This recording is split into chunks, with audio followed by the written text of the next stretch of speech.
Hello everyone, I am back with another topic that is related to the mechanism of breathing. But before that, मैं आप लोगों को एक quick revision देना चाहती हूँ जो हम लोगों ने लास्ट क्लास में पढ़ा था. हमने क्या पढ़ा था? हमने रेस्पिरेटरी ट्री के बारे में जाना था और हमने एल्वियोलाई के बारे में जाना था. तो उसको याद करने के लिए भी मैंने आपको एक टेक्निक बताई थी. आपको बस इतना याद रखना है कि ये स्टेप बाय स्टेप किस तरीके से डिवाइड होता है. ऑलराइट, सो इसका पहले हम एक बार डायग्राम देख लेते हैं. What is the respiratory tree? Respiratory tree सबसे पहले तो ओरिजिनेट कहाँ से हुआ है, शुरू कहाँ से हुआ है? That is from the trachea. Okay, so the trachea divided into two parts, the right and the left. That is what? right main bronchus. Then it get divided into what? Then it get divided into bronchi and then bronchioles and then the respiratory bronchioles. After that the respiratory bronchioles opens into the alveolar region. ठीक है, यहाँ पर यही लिखा हुआ है. मैंने आपको इस तरीके से समझाया था कि ये एक ट्री है. ट्री की जिस तरह से ब्रांचेज होती हैं, सब ब्रांचेज होती हैं, और फिर वो जहाँ पे फल लगा होता है, जिस जगह पे फल लगा होता है, वो जो ब्रांच अटैच है वो है रेस्पिरेटरी ब्रोंक्यूल्स, जो कि एल्वियोला सेक में खुलती है, या फिर अगर हम फ्रूट का एग्जांपल ले रहे हैं तो फ्रूट में जाके वो अटैच है. ठीक है, उसके बाद में हमने ये सारी चीज़ें, ये मैंने रफ डायग्राम के बेसिस पे आपको एक्सप्लेन किया था. ये ट्रैकिया है, ये ब्रोंकस है, right and left. This is the bronchi, bronchioles, alveoli and alveolar sac. ये पूरा बंच है एल्वियोलाइज का, इसको हम एल्वियोलर सेक कहते हैं. अब हमने एल्वियोलाई के बारे में क्या पढ़ा था? हमने एल्वियोलाई के बारे में जो मेन चीज़ है वो ये जानी दैट गैशियस एक्सचेंज एक्चुअल में होता कहाँ पर है. अभी तक हमने जितनी भी चीज़ें पढ़ी अप टू द ब्रोंक्यूल्स, जहाँ तक के ब्रोंक्यूल्स तक हमने पढ़ा, तो that is the only the conducting zone. मतलब वहाँ से सिर्फ गैसेस क्या हो रही हैं? पास आउट हो रही हैं. वो रेस्पिरेटरी ट्रैक्ट है, एक पाथवे है जहाँ से सांस जा रही है. एक्चुअल गैसियस एक्सचेंज होता है एल्वियोलाई में. एल्वियोलाई में होता है through the process of diffusion. मैंने आपको बताया था through the process of diffusion. ये है internal surface of the alveoli, जिसको हम रेस्पिरेटरी सरफेस बोलते हैं, जो कि सिंपल स्क्वैमस एपिथेलियम सेल से बना होता है, जिसको हम न्यूमोसाइट्स कहते हैं. और मैंने ये भी बताया था कि यहाँ पर कुछ पोर्स भी प्रेजेंट होते हैं, जिसकी वजह से जो डिफ्यूजन की प्रोसेस है वो बहुत ज़्यादा ईजी हो जाती है. Alright, and the pores are known as what? Pores of cone. Okay, so here are the bunch and the network of capillaries found. और ऑब्वियसली बात है, मैंने एक्सेप्शन भी बताया था, अच्छे से याद होगा. पल्मोनरी वेन, जनरली हमारी वेन क्या कैरी करती है? ये देखिए यहाँ लिखा भी हुआ है. यहाँ पे मैंने लिखा था जो हमारी वेन है वो इम्प्योर यानी कि डीऑक्सीजनेटेड ब्लड को कैरी करती है. ऑलराइट, आफ्टर दैट जो आर्टरी है वो है प्योर ब्लड कैरी करने वाली. ओके, लेकिन देयर इज़ एन एक्सेप्शन मतलब हमारे पास जो लंग्स वाली वेन है, लंग्स मतलब that is pulmonary vein and the pulmonary artery, उसमें डिफरेंस आ जाता है. क्या है? उल्टा हो जाता है. पल्मोनरी वेन जो है वो कैरी करती है प्योर ब्लड, और जो पल्मोनरी आर्टरी है वो कैरी करती है इम्प्योर ब्लड. ये मैंने आपको बताया था. आप यहाँ से सांस ले रहे हैं, आपका इसके ऊपर हमने सारी चीज़ें पढ़ चुकी हैं. ट्रैकिया, ट्रैकिया, लैरिंग्स के बारे में पढ़ा, एंड उसके पहले हमने नज़ल कैविटी के बारे में सारी चीज़ें देख ली. फेरिंग्स रीजन सब कुछ देख लिया. ठीक है, उसके बाद में ये एक कट सेक्शन था एल्वियोलाई का. ठीक है, उसके बाद में यहाँ पे मैंने बताया था कि कुछ इलास्टिक फाइबर्स प्रेजेंट होते हैं जो एक्सपांड और रिलैक्सेशन में हेल्प करते हैं. तो यहाँ से जो है वो डीऑक्सीजनेटेड ब्लड आ रहा है. ये जो गोल्डन वाला रीजन है, यहाँ से डीऑक्सीजनेटेड ब्लड आ रहा है, जो कि एल्वियोलाइज में आके एक्सचेंज होगा through the process of diffusion, and then it goes towards the heart through the pulmonary vein which carries the pure blood, and it is the exception. Okay, so remember this. Now we are going to talk about the new topic, that is diaphragm. Now we have started the mechanism of breathing. अभी respiratory system ही चल रहा है, तो उसका ही part है mechanism of breathing, जिसमें हम पढ़ने वाले हैं diaphragm के बारे में. It's a very important topic, so keep listening carefully. Okay, so a muscle septum which is found only in the mammals. अब यहाँ पर सबसे पहले तो डायफ्राम किस में पाया जाता है वो देख लीजिए, और डायफ्राम का रोल क्या है वो देख लीजिए. आप ये पहले नोट्स देख लीजिए, after that we will come towards the diagram. Okay, a muscular septum which is found only in the mammals. A normal shape of it is dome-like, which divides body cavity in two parts, upper thoracic cavity and lower abdominal cavity. In it, radial muscles are present. They originate from and inserted in the central region of the diaphragm. अब आप मेरी, ये बहुत छोटे 3 points थे इसलिए मैंने इकट्ठे बता दिया. अब आप मेरी बात को ध्यान से सुनना, ठीक है. ये है डायग्राम हमारे, ये है हमारे मैकेनिज्म ऑफ ब्रीदिंग में जो अभी हम पढ़ रहे हैं. डायफ्राम का डायग्राम आपको दिख रहा है क्लियरली, ठीक है. जो ग्रीन वाला पोर्शन है, दिस इज द डायफ्राम. तो हमारा जो फर्स्ट पॉइंट था वहाँ पे ये बोल रहा है कि एक मस्कुलर सेप्टम प्रेजेंट होता है. अब सेप्टम से आप याद करो हमने ये वर्ड और कहाँ पढ़ा है. हमने ये वर्ड पढ़ा है नेजल कैविटी में. आपका जो नेजल कैविटी है, नेजल चैम्बर है, वो सेपरेट होता है राइट और लेफ्ट में bye hyaline cartilage, and the another name of the hyaline cartilage is nasal septum.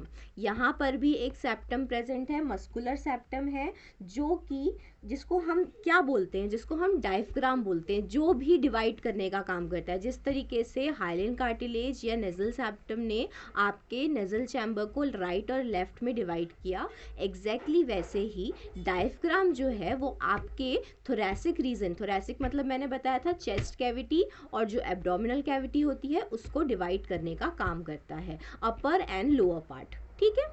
Okay, उसके बाद में यहाँ पर एक एक्सेप्शन है कि हम जितने भी मैमल्स होते हैं, अब मैमल्स क्या होते हैं, मैमल्स वो होते हैं जिनमें मेमोरी ग्लैंड्स होती है. इसके बारे में हम फाइलम्स में डिटेल में पढ़ेंगे क्योंकि मैमल्स बहुत बड़ा क्लासिफिकेशन है. सो मैमल्स की कैटेगरी में हम लोग आते हैं. मैमल्स वो होते हैं जिनमें मेमोरी ग्लैंड्स होती है. ऑलराइट, उसके बाद में एक एक्सेप्शन है कि जो क्रोकोडाइल है वो रेप्टाइल्स की कैटेगरी में आता है. वो किसकी कैटेगरी में आता है, वो रेप्टाइल्स की कैटेगरी में आता है, लेकिन उसमें भी डायफ्राम प्रेजेंट होता है. तो इस चीज़ को याद रखना है. उसके बाद में जो हमारा डायफ्राम है, हमारा जो डायफ्राम है, जब हम एक्सहेल करते हैं यानी कि जब हम सांस छोड़ते हैं तब तो वो अपनी नॉर्मल पोजीशन पे रहता है. दैट मीन्स उसका जो एक्चुअल शेप है वो डोम लाइक है. कैसा है, डोम लाइक शेप है, ठीक है. आफ्टर दैट जब हम सांस लेते हैं, जब हम इनहेल करते हैं, तो इसका जो स्ट्रक्चर है वो फ्लैट हो जाता है. क्यों फ्लैट हो जाता है, ऑब्वियसली आप इसको इमेजिन करो, आप सांस अंदर ले रहे हो तो आपका जो सामने वाला पोर्शन है यानी कि जो आपका रिब्स है, अभी इसके बारे में भी हम पढ़ेंगे, जो आपके रिब्स हैं, जो आपकी थोरैसिक कैविटी है, चेस्ट कैविटी है, वो ऊपर जाती है और उसके बाद में फिर वो नॉर्मल पोजीशन पे आ जाती है. तो जब वो ऊपर जाती है तो यहाँ पर एक दो थोरैसिक कैविटी, बोलना चाहिए पल्मोनरी कैविटी क्रिएट होती है.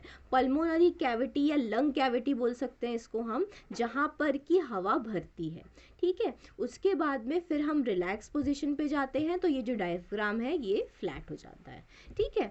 तो इस तरीके से जो है मैकेनिज्म ऑफ ब्रीदिंग काम करता है. उसके बाद हमने देखा कि मैकेनिज्म ऑफ ब्रीदिंग में और क्या क्या चीज़ें इन्वॉल्व हैं वो हम आगे के नोट्स के हिसाब से देख लेते हैं. The lungs are situated in the thorax chamber, which is anatomically an air-tight chamber. अगर आप सोच रहे होंगे कि जो लंग्स है, लंग्स के अंदर जो कैविटी, मैंने ये चीज़ शायद पहले भी बता चुकी है कि आपकी जो थोरैसिक कैविटी है यानी कि जो वहाँ कैविटी, मतलब आपको ये नहीं है कि वहाँ पे खाली रीजन है, वहाँ पे बहुत सारी एल्वियोलाइज प्रेजेंट है जहाँ पे गैसियस एक्सचेंज होता है. तो वो खाली रीजन नहीं है, बस ये है कि जब आप सांस लेते हैं तो वो जो डायफ्राम है वो फ्लैट हो जाता है, आपका थोरैसिक रीजन बाहर आ जाता है और हवा अंदर भर जाती है. आफ्टर दैट आप एक्सहेल करते हैं तो वो सारी चीज़ें नॉर्मल पोजीशन पे चली जाती है. उसके बाद में अगर हम थोरैसिक केज की बात करें, covering of the thoracic cavity makes thoracic cage. Obvious सी बात है, जिस तरीके से एक बोलना चाहिए एक मेम्ब्रेन होती है, जैसे कि सेल है, सेल की एक मेम्ब्रेन है जो उसको प्रोटेक्शन प्रोवाइड करती है, उसी तरीके से थोरैसिक कैविटी एक केज है. थोरैसिक केज एक ऐसा पार्ट है थोरेसिक कैविटी का जो उसको प्रोटेक्ट करके रखता है, ठीक है। उसके बाद में एंटीरियर सरफेस जो है that is the clavicle bone. अब यहाँ पे क्या क्या पाया जाता है, सबसे पहले तो हमने क्या देखा, थोरेसिक केज, जो कि थोरेसिक कैविटी होती है। थोरेसिक कैविटी यानी कि चेस्ट कैविटी। चेस्ट कैविटी के ऊपर जो केज प्रेजेंट होती है that is the thoracic cage, ठीक है। उसके बाद में एंटीरियर सरफेस, यानी एंटीरियर मतलब मैंने बताया था ए से एंटीरियर एंड ए से आगे, सामने की ओर क्लैविकल बोन्स प्रेजेंट होती है नेक के पास में। अब मैंने इसके लिए एक छोटा डायग्राम बनाया है। यहाँ पर आप देख सकते हैं कि ये नेक है, ठीक है, ये नेक है। और ये वाला जो सेक्शन है आप टच करके भी देख सकते हैं क्लैविकल बोन को, आप फील भी कर सकते हैं। इधर के रीजन में जो बोन्स प्रेजेंट होती हैं उनको हम बोलते हैं क्लैविकल बोन्स। उसको आप मिरर में भी देख सकते हो और टच करके भी फील कर सकते हो, ठीक है। उसके बाद में बात आती है डॉर्सल सरफेस की। डॉर्सल सरफेस की बात आती है vertebral column and ribs. Dorsal मतलब पीछे, ठीक है। अब आप लोग कंफ्यूज हो रहे होंगे कि मैंने पोस्टीरियर भी पीछे बताया था, डॉर्सल भी पीछे। तो साइंस में ये सारी चीज़ों का आपको ध्यान रखना है कि कहाँ पर किस चीज़ को किस तरीके से हमको लेना है। यहाँ पर पोस्टीरियर वर्ड नीचे के लिए यूज़ होगा, और यहाँ पर अभी मैं वेंट्रल और लेटरल का भी मीनिंग बताऊंगी। पहले आप डॉर्सल का समझ लीजिए। डॉर्सल मतलब क्या होगा, डॉर्सल मतलब पीछे। वर्टिब्रल कॉलम कहाँ है, हमारा पीछे साइड है, ठीक है, और हमारे रिब्स पीछे साइड है, ठीक है। उसके बाद में जो हमारा पोस्टीरियर सरफेस है, यानी कि जैसे कि मैंने ये डायग्राम बनाया है आप लोगों के लिए, ये पोस्टीरियर मतलब यहाँ पर पोस्टीरियर का मतलब क्या है, यहाँ पर पोस्टीरियर का मतलब नीचे मतलब यहाँ पर डायफ्राम प्रेजेंट है, ठीक है। उसके बाद में ventral surface, sternum and ribs are present and lateral surface पे रिब्स प्रेजेंट होती है। अब इस बात को हम एक जो नेक्स्ट टॉपिक है उसको हम स्टार्ट करते हैं, तो ये दोनों पॉइंट आपको क्लियरली समझ में आ जाएंगे। अब जो मैकेनिज्म में इन्वॉल्व होता है, ठीक है, जो पार्ट, जो मसल्स इन्वॉल्व होती हैं वो कौन कौन सी मसल्स हैं, इसको हम पहले स्टार्टिंग के नोट्स से देख लेते हैं, ठीक है। The anatomical septum of lungs in the thorax region is such that any change in the volume of the thorax cavity will be reflected in the lungs pulmonary cavity। मैंने अभी बताया था वो जो कैविटी है उसको thorax cavity या pulmonary cavity बोल सकते हैं। That means the whole thoracic cage is called the pulmonary cavity। वो जो पूरा रीजन है उसको हम pulmonary cavity बोल सकते हैं, because pulmonary word is used for what, lungs, right, पल्मोन्स, ठीक है। तो यहाँ पर अगर हम बात करें इंटरकोस्टल मसल्स, अभी हमने किसके बारे में पढ़ा, अभी हमने पढ़ा डायफ्राम के बारे में। डायफ्राम के बाद अब मैकेनिज्म में जो सेकेंड चीज़ इन्वॉल्व है that is the intercostal muscle, ठीक है, ICM, this is the short form. अब इसके बाद इसके दो पार्ट्स होते हैं, that is what, external intercostal muscle and the interior intercostal muscles. अब ये तो जैसा कि हमने देखा एक्सटर्नल इंटरकोस्टल मसल्स जो हैं वो कहाँ से ओरिजिनेट होती हैं और कहाँ पर जाकर अटैच होती हैं। तो इसके लिए हम एक एग्जांपल ले लेते हैं। आजकल बहुत सारी डिफरेंट टाइप की जो है ना ज्वेलरीज आ रही हैं, तो अगर हम अपने हेयर स्टाइल का एग्जांपल लें तो पीछे से, ठीक है, आपने एक बन बनाया हुआ है, पीछे से एक आपने फ्लावर अटैच किया है और उसके साथ एक थ्रेड लाइक स्ट्रक्चर है जो सामने आके अटैच हो रहा है, जो कि कहाँ आके अटैच हो रहा है, सामने आके अटैच हो रहा है, यानी कि आपके माथे की तरफ, ठीक है। तो वो एक ज्वेलरी बन रही है, ठीक है। तो उसको आपको कैसे याद रखना है कि ये वाली जो है वो सामने आके अटैच हो रही है, इसका मतलब सामने वाला पोर्शन किसकी बात कर रही हूँ मैं, स्टर्नम की बात कर रही हूँ। तो ये वाली जो मसल्स हैं वो स्टर्नम में आके अटैच होती हैं, लेकिन वो कहाँ से ओरिजिनेट हो रही हैं, वो वर्टिब्रल कॉलम से ओरिजिनेट हो रही हैं। वर्टिब्रल कॉलम से ओरिजिनेट होके वो स्टर्नम पे आके अटैच हो रही हैं, ठीक है। जैसे कि एक फ्लावर है आपके जूड़े में लगा हुआ, वहाँ से एक थ्रेड लाइक स्ट्रक्चर निकल के आ रहा है, आपके ब्रेन के, आपके माथे के पास आके टच हो रहा है। तो वो जो पूरा स्ट्रक्चर है, वो जो पूरी मसल्स को हम नाम दे रहे हैं that is the external intercostal muscles, ठीक है। अब उसी का अपोजिट कर दो, सामने आपने एक बेंदी लगाई है, बेंदी का भी फिर एक स्ट्रक्चर बोलना चाहिए, एक थ्रेड लाइक स्ट्रक्चर है जो पीछे की ओर जाता है, पीछे की ओर जाता है और फिर उसके बाद वो पीछे अटैच हो जाता है, आप उसको क्लिप से अटैच कर देते हो या किसी भी चीज़ से, ठीक है। तो वो आता है इंटरकोस्टल मसल में। इंटरकोस्टल मसल कहाँ से अराइज होती हैं? वो अराइज होती है स्टर्नम से, वो स्टर्नम से लेकर पीछे वर्टिब्रल कॉलम तक जाती हैं। ये ग्रीन वाला पार्ट जो है that is sternum and this one is the vertebral column. I hope you understand the difference between the IICM and EICM। I hope you understand. एक बार मैं फिर से एक्सप्लेन कर रही हूँ। जो मसल्स वर्टिब्रल कॉलम से स्टर्नम की तरफ जा रही हैं वो है एक्सटर्नल इंटरकोस्टल मसल्स, और जो स्टर्नम से पीछे की ओर आ रही हैं, वर्टिब्रल कॉलम की ओर आ रही हैं, उसको हम बोल रहे हैं इंटरनल इंटरकोस्टल मसल्स, ठीक है। अब हम बात कर लेते हैं इनके पॉइंट्स की। तो they originate from dorsal part of upper rib end insert on the ventral part of lower lip. यही मैंने आपको बताया, by the contraction in this muscles ribs and sternum shift upwards and outward, so they help in inspiration. इस चीज़ को आप ऐसा याद करो कि जो एक्सटर्नल इंटरकोस्टल मसल है उसी की वजह से हम इंस्पिरेशन यानी कि इनहेलेशन करते हैं, सांस लेते हैं। वो जो स्टर्नम है, यहाँ पे लिखा हुआ है this muscles ribs and sternum shift upwards, वो ऊपर की ओर जाता है, आप बाहर की ओर जाता है, आउटवर्ड जाता है, जिसकी वजह से हम इनहेलेशन प्रोसेस को कंप्लीट कर पाते हैं। उसके बाद में अगर हम IICM की बात करें तो they originate from the dorsal part of the lower rib end insert in the ventral part of the upper rib, ठीक है। यही मैंने आपको अभी समझाया। By the contraction in these muscles ribs and sternum shift downwards and inwards respectively, ठीक है। अब इसका थर्ड पॉइंट देख लीजिए तो पूरा क्लियर हो जाएगा। So it helps in forceful expiration which is a voluntary action और voluntary activity, so contraction of IICM is under the control of cerebrum. इसको अच्छे से ध्यान से सुनिएगा। जब आपको बहुत जोर से खांसी आती है तो तब आप क्या करते हो? बहुत ज़ोर से खांसी आती है तो आपका फोर्सफुल एक्सपिरेशन होता है, आपको जो आपकी जो सांस है वो बहुत ज़ोर से फोर्सफुली जो है वो बाहर निकल रही है, तो ये वॉलेंट्री एक्शन है। वॉलेंट्री का मतलब होता है इच्छुक, ठीक है। उसके बाद में अगर हम बात करें, यहाँ पे लिखा हुआ है सो कॉन्ट्रैक्शन ऑफ IICM, जो कॉन्ट्रैक्शन है इंटरनल इंटरकोस्टल मसल का, वो किससे कंट्रोल होता है? सेरेब्रम से। अब सेरेब्रम किसका पार्ट है? सेरेब्रम जो है वो ब्रेन का लार्जेस्ट पार्ट होता है, जो कि हम ब्रेन को बहुत सारे पार्ट में डिवाइड करते हैं। जिस तरीके से हम रेस्पिरेटरी सिस्टम पढ़ रहे हैं उसी तरीके से हम नर्वस सिस्टम भी पढ़ेंगे।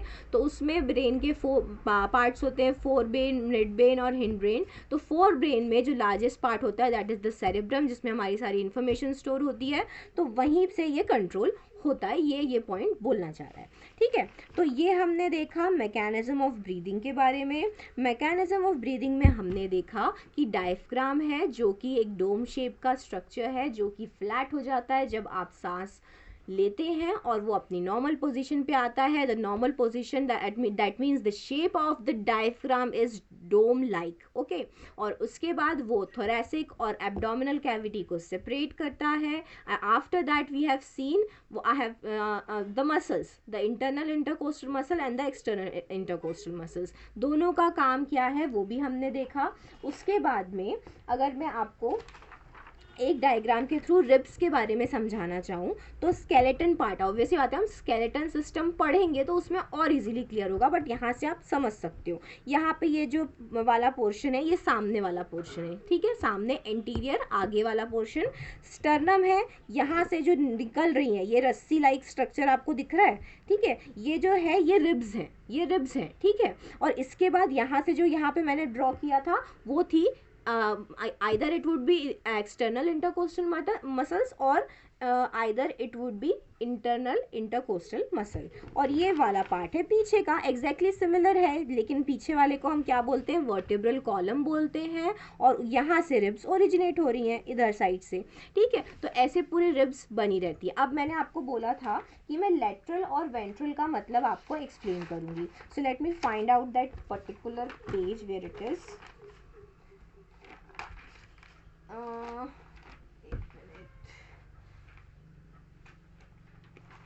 मैंने आपको बोला था कि मैं आपको एक्सप्लेन करूँगी कि वेंट्रल और लेटरल का मतलब क्या होता है। अब आप रिब्स जो है, रिब्स कहाँ से कहाँ तक जा रही हैं वो आप खुद इमेजिन करो। जो रिब्स हैं वो किस तरह मतलब स्टर्नम से लेकर थोरैसिक कैविटी की ओर जा रही हैं। तो थोरैसिक कैविटी की ओर अगर वो जा रही हैं, दैट मीन्स ये रहा वो पेज, ठीक है। तो अगर हम बात करें तो जो स्टर्नम है, जैसे कि हमने देखा जो स्टर्नम है वहाँ से जो रिब्स ओरिजिनेट हो रही हैं वो पीछे जाएंगी कहाँ।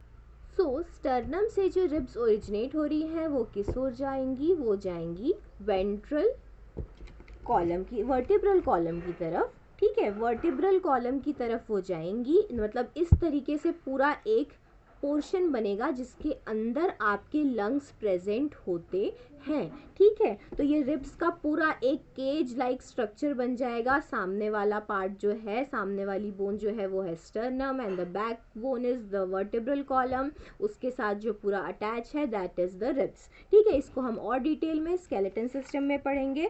अब यहाँ पे वेंट्रल का मतलब क्या है? वेंट्रल मतलब है आगे, सामने की ओर। यहाँ पर पहले हमने देखा था कि एंटीरियर मतलब भी आगे होता है, हाँ, तो वेंट्रल सरफेस का मतलब भी आगे ही है। जैसा कि यहाँ पे लिखा हुआ है स्टर्नम एंड रिब्स, तो स्टर्नम एंड रिब्स कहाँ प्रेजेंट है? स्टर्नम जो है वो सामने की ओर प्रेजेंट है ना, तो सामने, इसका मतलब वेंट्रल मतलब सामने, ठीक है। उसके बाद में लेटरल मतलब किनारे की ओर। ऑब्वियसली बात है, आप अभी टच करके देखोगे तो आपको रिब्स महसूस होगी। आपकी जो कमर है, जो कमर वाला सेक्शन है, जो कॉर्नर वाला सेक्शन है, ठीक है, उसको अगर आप टच करके देखोगे तो आपको आपकी रिब्स फील हो सकती है, ठीक है। तो आपको ये समझ में आया कि anterior, dorsal, posterior, ventral and retral का डिफरेंस क्या होता है, ठीक है। So this is all about the mechanism of breathing. We have learn about the diaphragm, we have learn about the internal intercostal muscle and external intercostal muscle. In the next video we will talk about another topic related to the respiratory system. So keep watching the videos guys, please do share and please do subscribe the channel. Thank you.